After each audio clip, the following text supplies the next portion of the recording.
So we know what happened the last time Sundowns played Chiefs at FNB last season. It was a total humiliation, embarrassing. Chiefs need to take revenge. This is not the same Chiefs side. 5-1 is definitely not happening. I agree with that. I can see that that's not going to happen. There's no way. Not with this Chiefs, right? I'd be very shocked to see that happening. But it's time for Chiefs to take revenge. This is their first proper test of the season.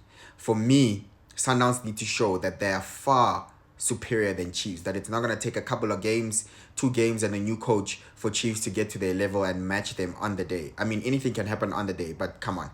Sundowns need to show proper quality. Mangoba Ngiti needs to start Tebogo Mokoena. I think he needs to start Mudau. Sereno is Chiefs' mastermind, but Sereno is not blessed with blistering pace. He's not quick. You just have to close him down. And if you put Mudau, who's great at right back, he's the best right back in our country. He's great at tackling and he's also fast.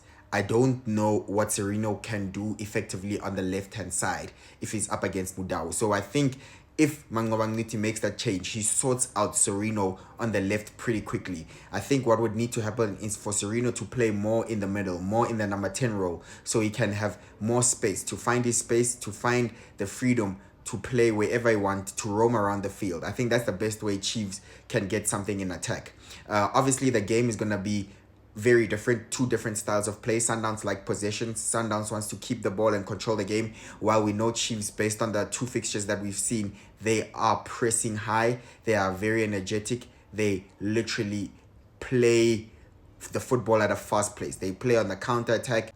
Will they be able, to keep up this intensity? And up against Sundowns, a team that can control the game, they will tire them out, right? So it's really down to whether or not Chiefs can press Sundowns really high, make them uncomfortable so that they can make mistakes at the back, make mistakes in passing, intercept some passes, because we know Sundowns are very vulnerable when they're playing against a team that presses high. So either there's only 2 ways to go about this. Chiefs need to sit back and defend with a low block properly, or they need to press Sundowns very high and play a high intensity game and force Sundowns to play their type of game. And I can't imagine Chiefs sitting back and literally playing a low block. That's not what this coach is about. He's going to go out there to attack Sundowns.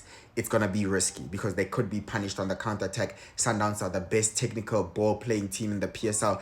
They could just play it around Chiefs, and then once they pass the midfield, they're onto the Chiefs' defense, which is not very strong right now. So for me, it's set up beautifully for an entertaining encounter. What's your prediction? I do think Chiefs are going to surprise people today. I'm not sure if Sundowns are ready to deal with the intensity of Chiefs. So in my prediction, I'm going to go with a draw.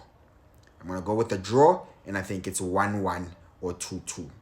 But I'm going to go with a 1-1 draw. That's my final prediction. I will also be doing a watch along here on TikTok at 3 o'clock. So you can come back and we can watch the game together. Sacrifice not going to the stadium just so we can have another watch along because it went so well during the week. So yeah, I'll see you at 3.